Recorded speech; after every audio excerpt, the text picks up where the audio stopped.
I don't know what you have up your sleeve, but I do know that we will prevent you from having a third term. And the best way to do it is to not have you finish this term. And the best way to do this is to have you impeached and convicted and removed from office. It can be done. I'm telling you it can be done. The law says it can be done. We but only have to have the will to do it. The way is before us. Mr. Green is recognized for 60 minutes as the designee of the minority leader. Thank you, Mr. Speaker. Mr. Speaker, and still I rise.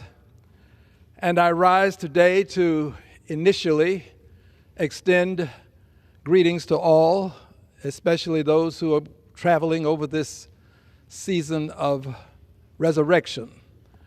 In my church, I'm a Christian, we commemorate and celebrate Easter. So I want to let everyone know that I appreciate those who do, and to those who do not, I understand. But I also want to give a special expression of gratitude and thanks to the thousands of persons who have literally called my office, sent cards, greeted me along life's way, to give me a pep talk, or to simply say to me, we appreciate what you're doing. It means a lot to me to have people that I do not know, many of whom I will never meet and greet, to simply say to me, we want you to continue to do what you're doing. And as you know, Mr. Speaker, I have been censured. I have been censured. I was censured, but not silenced. Censured, but not silenced. I am here today because I was censured, but not silenced. And today, as a person who still speaks truth to power, also speaks truth about power. Speaking truth to power is not as difficult as it is to speak truth about power. To speak truth to power, you but only have to go to power and say, there is a problem, and you and I can solve it. That's speaking truth to power. But when you speak truth about power, you go to power and say, there is a problem, and you are it. I speak truth about power and to power. And today I'm going to speak truth to power as it relates to the president's tariff. The president's tariff.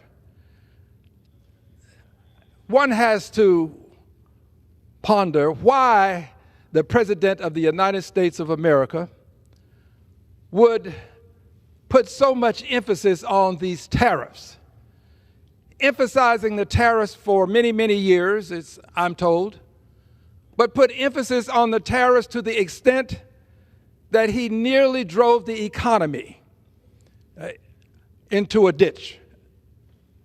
Colloquial way of saying driving the economy into an area wherein it would suffer greatly.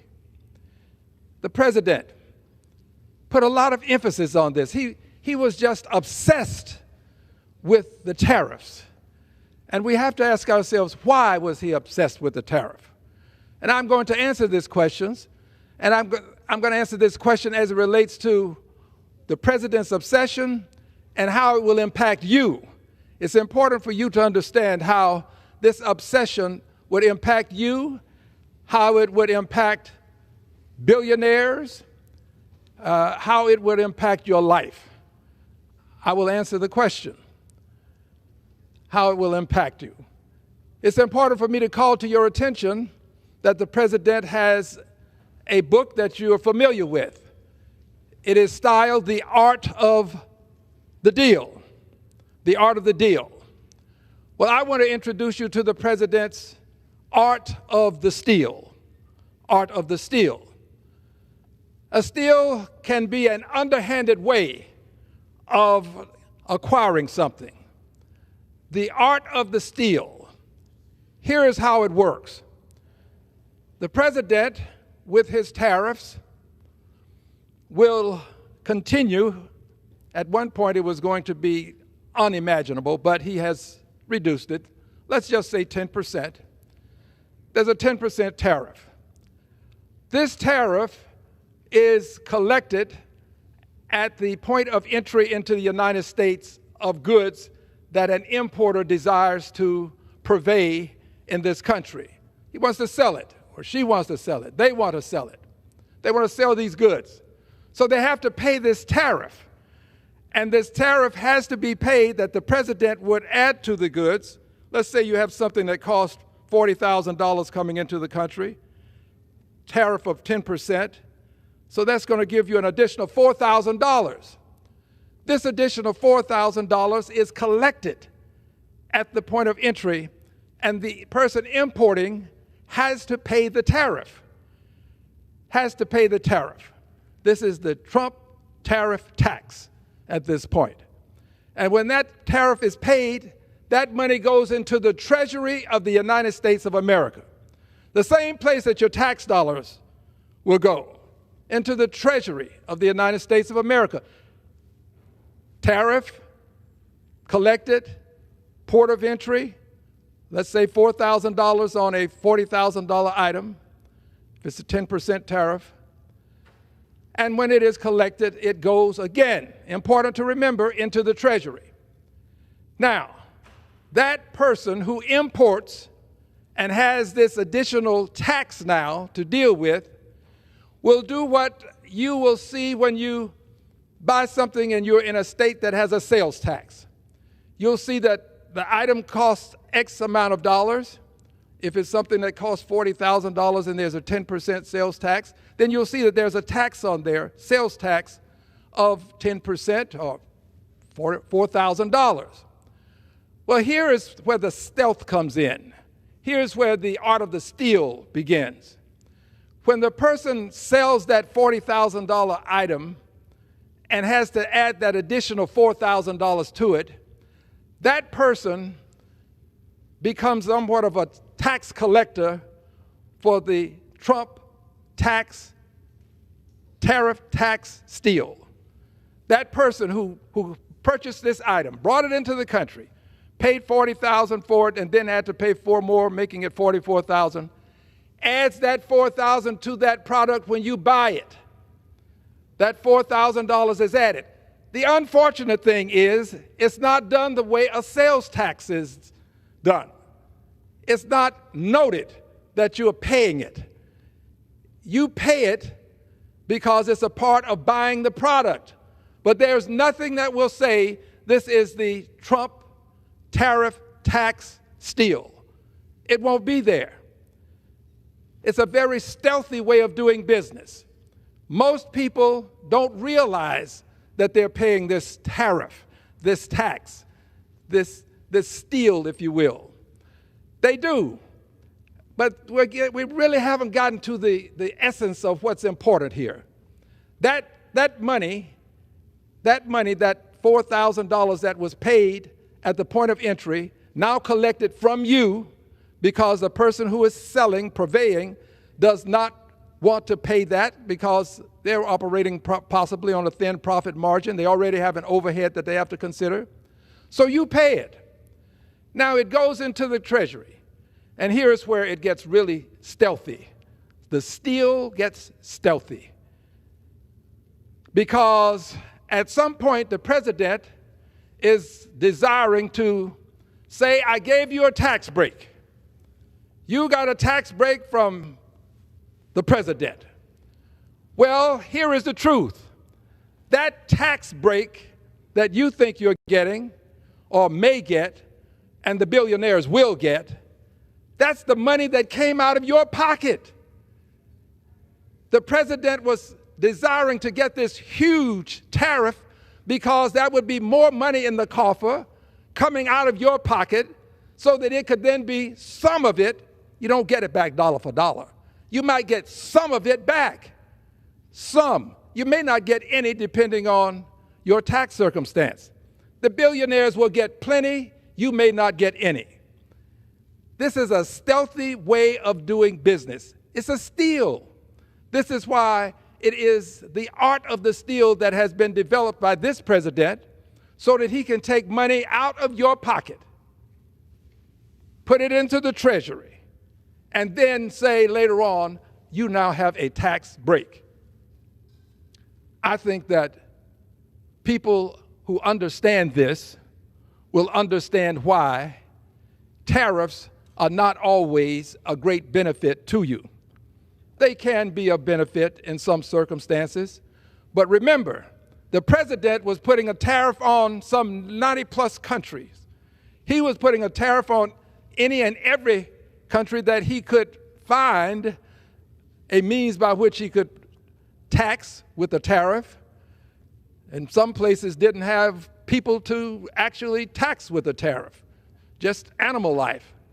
But he was desperate because he wants to get money into the coffer, the Treasury of the United States of America, so that he can then say to you, you have now a tax break. Some of you may, billionaires will, have a tax break, but it's really money out of your pocket that is being returned to you in a diminished fashion.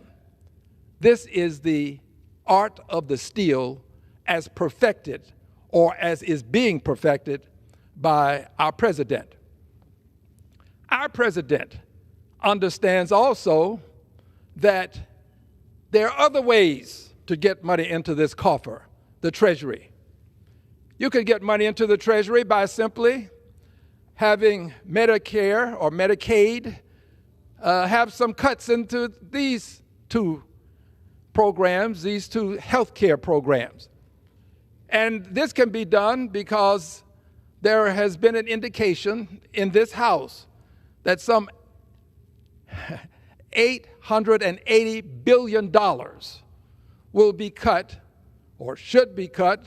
I'm going to fight it. Attempt to cut, I'm going to fight it, from the committee that has jurisdiction over Medicaid and Medicare. $880 billion. You can't cut $880 billion out of the appropriations that would emanate from that committee without cutting into Medicaid or Medicare. You have to do it. Well, when that is done, that money goes into the Treasury. So now you add the stealth tax, which was a tariff, and you add the money that you're saving now by putting people who need health care in harm's way as it relates to their health care, put that money in. And when I say people who need it, I'm talking about people who have long-term illnesses and they're seniors, they're dual eligible persons, may qualify for Medicaid and Medicare, so they need these long-term hospitalization programs available to them. That can be cut. Talking about children in this country, approximately 40% of all children benefit from Medicaid at some point in their lives. That can be cut. These cuts will then go into the cuts to children that would impact children and impact seniors, would go into the coffer. And again, add this to the stealth tariff tax, and you have more money that you can now pass back to people who are going to get a break and say, here's what the government is sending you by way of cutting taxes and giving you additional money. Friends, I conclude that this is a very stealthy way of doing business when people don't always understand. I believe that if people truly understand how the president is amassing this tax break for billionaires, I think they're going to be exceedingly upset. And there are many ways to express how upset you are. You can do this always peacefully. Many are going to protest. Others will do it at the polls. A good many of my colleagues who are participating as persons who are aiding and abetting, if you will, many of them will find that, as they are finding out currently, that they are going to be received in less than a very warm way when they find themselves having town meetings. They're already experiencing this. That's why many of them are not having their town meetings.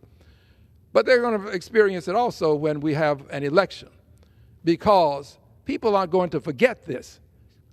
They're not going to forget how the president desperately tried to tax them so that he could then return money, some to them if they would qualify, but much to billionaires who would qualify. This is, in my opinion, a shameful and disgraceful way for the president to tell people that they're going to get a tax break when it's really their money that is being returned to them by way of this tariff. I would also remind people that as we move forward, I have indicated that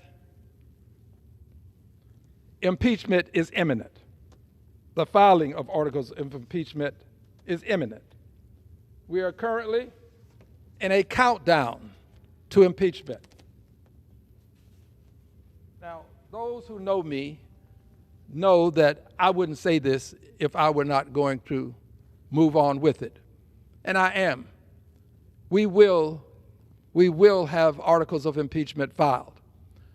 I cannot tell you what the vote will be, and there are some who would say, well, you shouldn't file the articles of impeachment if you can't win. No, you need to know where people stand. You really do. We need to know. I heard a member just yesterday indicate that we need to have a certain thing brought before the House to understand where people are. It is not unusual for us to have votes to find out where people are on certain issues. And this is no exception.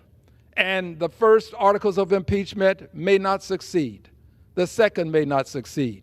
But having laid the foundation for the president's impeachment in the past, I know that impeachment can succeed.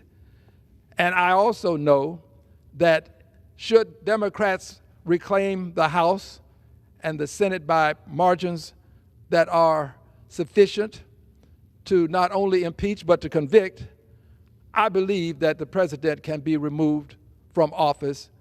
He talks of having another term. Well, Mr. President, you're not going to have another term. That's not going to happen. But I do know that you have incited persons to come to the Capitol, the citadel of democracy, and engage in an insurrection.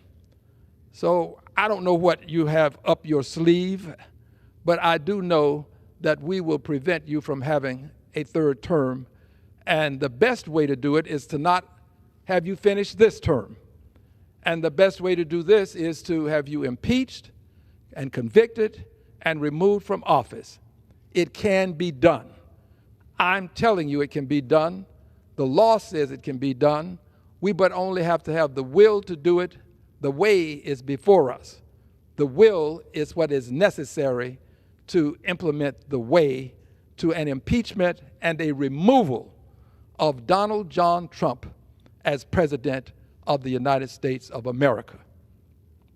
It would be the appropriate thing because he is unfit to be president, unfit to enforce the laws of the land in such a way as to bring honor to the process. Unfit when you consistently, repeatedly flout the laws, flout the notion of due process. When you would have agents of the state approach a female and approach her with persons who would surround her, and then pull up a mask, and then take her away, all in plain clothes, mask. I don't believe that the American people want to see that kind of episode take place in this country. It looks like we have secret police. America is not a country with secret police. that come and take you away from your home, to some distant state where you're not known, where you don't have resources, don't give you any due process. This is not America. The president is destroying the lawful judicial processes that we have enjoyed. He is chipping away at them. And if the president can do it for a person who is here for whatever reasons, the president can do it to any one of us, especially when the president believes that you don't have to allow a person to say, hey, you have the wrong person. I didn't do that. Doesn't matter, because the president believes that he has the sole authority by and through his agents to determine who can stay and who must leave. And unfortunately, someone who should be here is not here as a result of the president's behavior. The president is harmful to the processes that we have enjoyed in this country. He is unfit to be president. He is also unfit because he disrespects the judiciary. When he loses a case, it's always the judge's fault. And what is amazing to me is that I have colleagues who are buying into that it's the judge's fault. Let's impeach the judge because it's the judge's fault. Always the judge. Always the judge. Never his fault. Always the judge.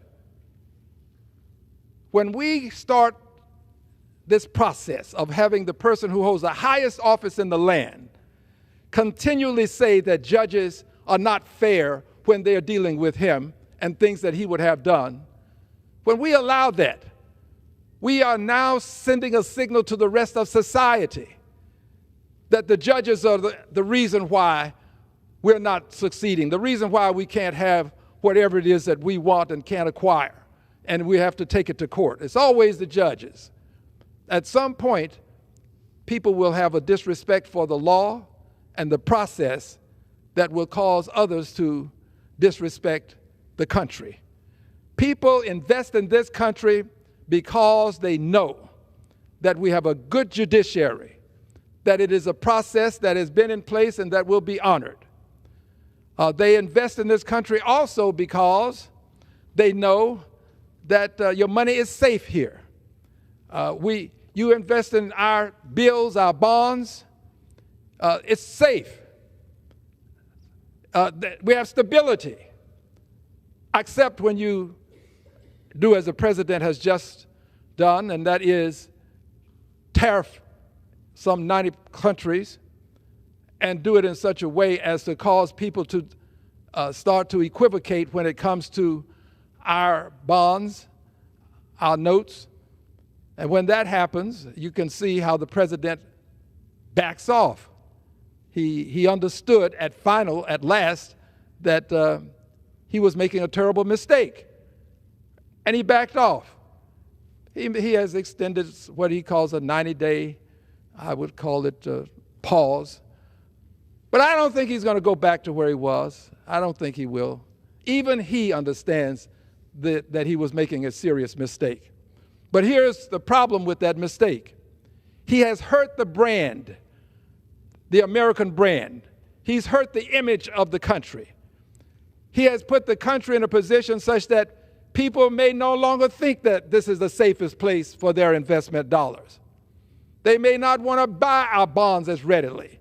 They will then, if they don't buy them readily, that will make it difficult for us to sell them to pay bills.